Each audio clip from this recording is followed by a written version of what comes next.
Assalamualaikum warahmatullahi wabarakatuh.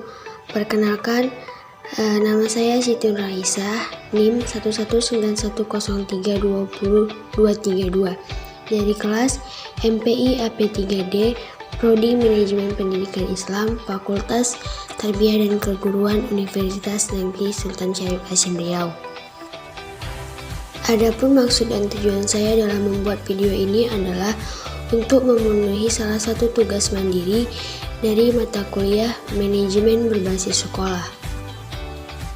Di video ini saya akan membahas materi tentang kepemimpinan dalam konteks manajemen berbasis sekolah.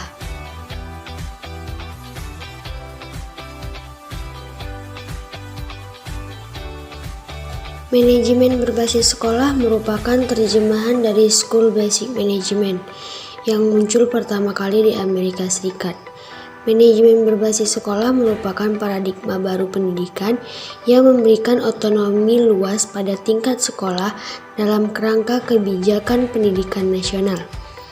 Otonomi ini diberikan agar sekolah leluasa mengelola sumber daya dan sumber dana dengan mengalokasikan sesuai dengan prioritas, kebutuhan, serta lebih tanggap terhadap kebutuhan setempat.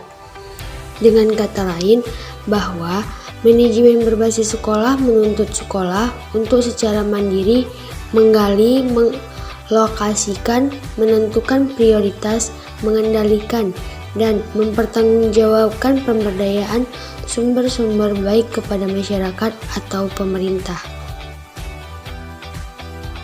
Manajemen berbasis sekolah pada hakikatnya adalah penyerasian sumber daya yang dilakukan secara mandiri oleh sekolah dengan melibatkan semua kelompok kepentingan atau stakeholder yang terkait dengan sekolah secara langsung dalam proses pengambilan keputusan untuk memenuhi kebutuhan peningkatan mutu sekolah atau untuk mencapai tujuan pendidikan nasional.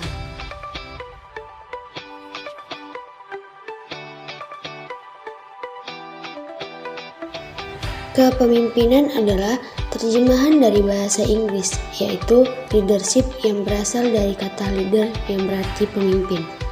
Kepemimpinan adalah suatu proses di mana seseorang mempengaruhi orang lain untuk meraih suatu tujuan dan mengarahkan jumlah sumber daya untuk mencapai visi dan misi tertentu. Kepemimpinan merupakan proses mengarahkan dan mempengaruhi aktivitas-aktivitas yang ada hubungannya dengan pekerjaan terhadap para anggota kelompok. Definisi ini mengandung 3 implikasi penting, yaitu 1. Kepemimpinan itu melibatkan orang lain, baik itu bawahan maupun pengikut. 2. Kepemimpinan melibatkan pendistribusian kekuasaan antara pemimpin dan anggota kelompok secara seimbang. 3. Adanya kemampuan untuk menggunakan berbagai bentuk kekuasaan yang berbeda-beda untuk mempengaruhi tingkah laku pengikutnya dengan berbagai cara.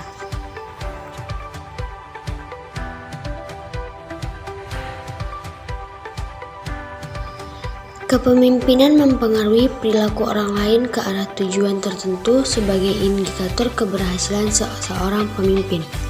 Penerapan kepemimpinan sangat ditentukan oleh situasi kerja atau keadaan anggota atau bawahan dan sumber daya pendukung organisasi. Kepemimpinan dalam bidang pendidikan lebih mengarah kepada pemberdayaan seluruh potensi organisasi dan menempatkan bawahan sebagai penentu keberhasilan pencapaian organisasi.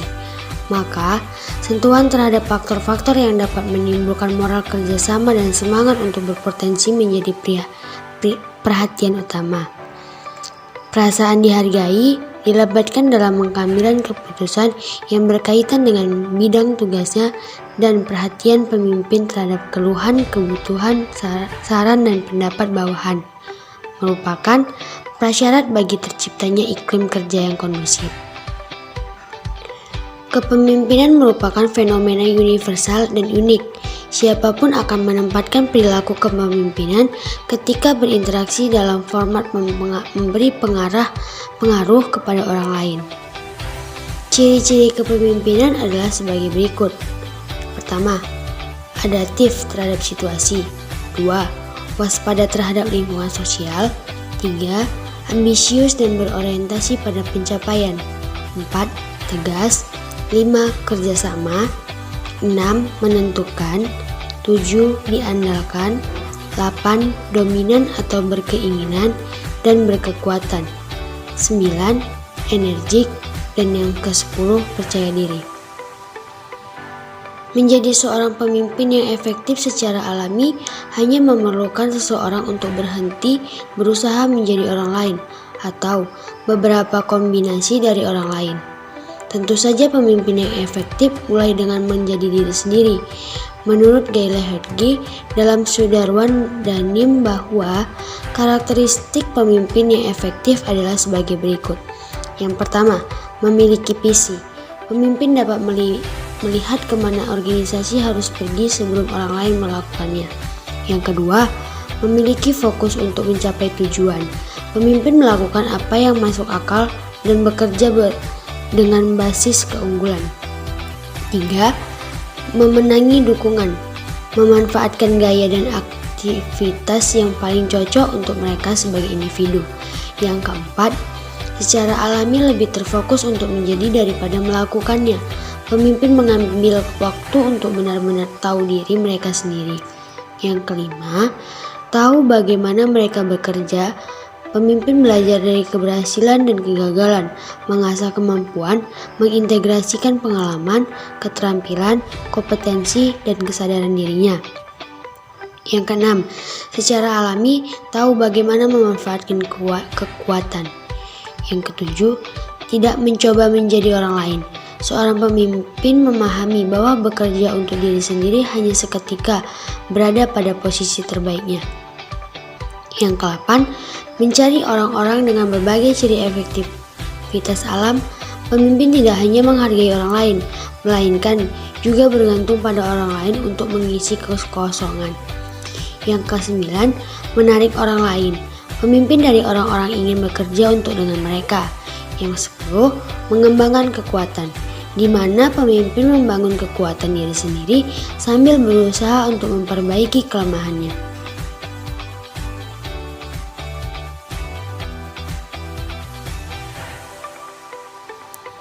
Pemimpin memiliki peran dan fungsi yang penting serta menentukan dalam sebuah organisasi, sehingga muncul pendapat yang mengatakan bahwa maju, mundur, dan sukses tidaknya sebuah organisasi itu sangat bergantung pada kemampuan pemimpinnya. Ketika kepemimpinan dikaitkan dengan konsep manajemen, maka pemimpin memiliki posisi yang sentral karena dapat dikatakan bahwa kepemimpinan merupakan inti dari manajemen. Dalam melaksanakan manajemen berbasis sekolah, menurut Komite Reformasi Pendidikan, kepala sekolah perlu memiliki kepemimpinan yang kuat, partisipatif, dan demokratis.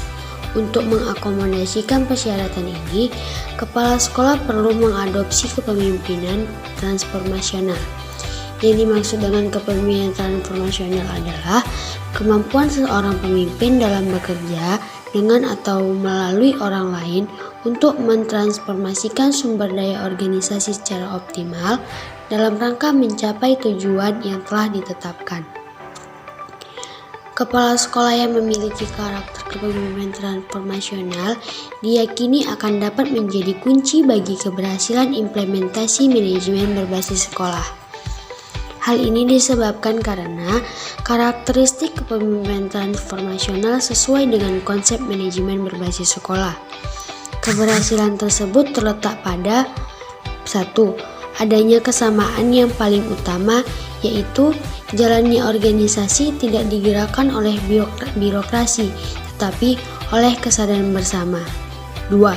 Para pelaku mengutamakan kepentingan organisasi dan bukan kepentingan pribadi. 3.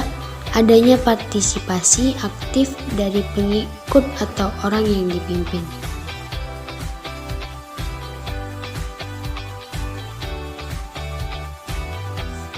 Strategi pendidikan nasional telah mengalami pergeseran yang cukup mendasar, yaitu dari sistem manajemen terpusat atau sentralistik ke arah sistem manajemen desentralistik atau sistem yang memberikan kewenangan yang lebih luas kepada lembaga pendidikan di tingkat lokal atau sekolah untuk mengatur dan mengelola manajemen sekolahnya secara mandiri dalam rangka untuk meningkatkan kualitas pendidikan secara efektif dan efisien. Sistem yang lebih dikenal dengan istilah MPMBS atau MBS ini perlu didukung oleh sumber daya manusia yang berkualitas dan profesional. Sumber daya manusia yang terlibat dalam kegiatan pendidikan di sekolah harus terus-menerus mengembangkan profesionalismenya, baik itu meliputi aspek kepribadiannya maupun aspek intelektualnya. Profesionalisme merupakan syarat utama keberhasilan seseorang dalam menjalankan tugas dan mengemban tanggung jawab. Seseorang dapat melaksanakan tugas secara profesional jika memiliki kompetensi tertentu sesuai bidang tugas yang dijalani. Terwujudnya kompetensi disebabkan oleh perpaduan kemampuan intelektual, pengetahuan, dan skill yang terintegrasi dalam pribadi seseorang. Seorang kepala sekolah haruslah memiliki kualitas kepribadian yang sangat kuat dan unggul, serta memenuhi syarat kompetensi akademik yang distandarkan. Selain itu, kepala sekolah harus mempunyai kemampuan lobi yang tinggi dengan pihak luar, terutama tentang masalah dana. Dana pendidikan merupakan salah satu faktor penentu kesuksesan implementasi manajemen berbasis sekolah. Jika sumber dana yang dimiliki sekolah masih kurang memadai, maka pihak sekolah dapat mengomunikasikannya kepada masyarakat. Dengan adanya komunikasi dua arah tersebut, kemungkinan besar akan ditemukan solusi yang dapat mengatasi masalah tersebut. Baiklah, cukup sekian video penjelasan dari saya tentang kepemimpinan dalam konteks manajemen berbasis sekolah. Apabila ada kekurangan, saya mohon maaf. Semoga apa yang saya sampaikan dapat bermanfaat bagi kita semua yang menonton video ini. Sekian dari saya ucapkan terima kasih. Assalamualaikum warahmatullahi wabarakatuh.